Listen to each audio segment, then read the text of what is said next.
కాంగ్రెస్ ప్రభుత్వం గతంలో ఏలుబడిలో ఉన్నప్పుడు గుడ్డిగుర్రాల పనులు దోమిందా అంటున్నాడు మాజీ ఐటీ మంత్రి కేటీఆర్ సారు. ఎందుకంటే రేవంతాల సర్కారు అనపశేర్ల ఓడగొట్టుకుంటే పెసరుశేర్ల ఎంకులాడుకున్నట్టు చేస్తున్నదట. అందుకే మాజీ ముఖ్యమంత్రి పుత్రరత్నము అట్లా అనుకొచ్చిండేమో. చూద్దాం పారి. అయ్యా కల్వకుంట్ల తారక రామారావు అలియాస్ కేటీఆర్ సారు తమరు ఏం చెప్పాలనుకుంటున్నారో చెప్పుండ్రి.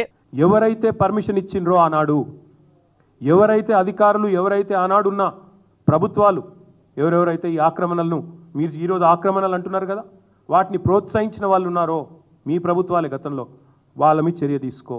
అవు మరి హైకోర్టు కూడా ఇదే ముచ్చట చెప్పింది.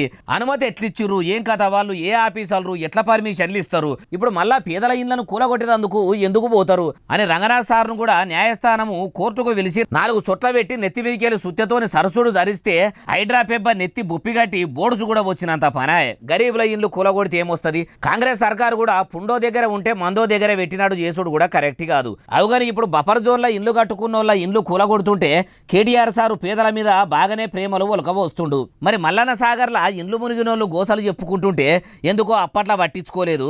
ఇప్పటికీ కూడా వాళ్ళకు పూర్తిగా నష్టపరిహారం అందక పోరాటాలు చేస్తారేముండ్రు.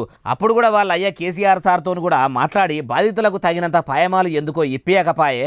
మళ్ళా మీదికెళ్ళి వాళ్ళ జాగలే గుంజుకొని వాళ్ళ మీదికే పోలీసులు పెట్టి లాఠీ చార్జులు చేయించిన ఘనత 10 ఏళ్ల బీఆర్ఎస్ సర్కార్ది. ఇప్పుడు కేటీఆర్ సార్ వచ్చి ఇట్లా బాధితుల తరపున మాట్లాడుతుంటే నోటితో నవ్వే ముచ్చట్నే ఇది అంటుర్రు ఈ ముచ్చటిన్నోళ్ళు.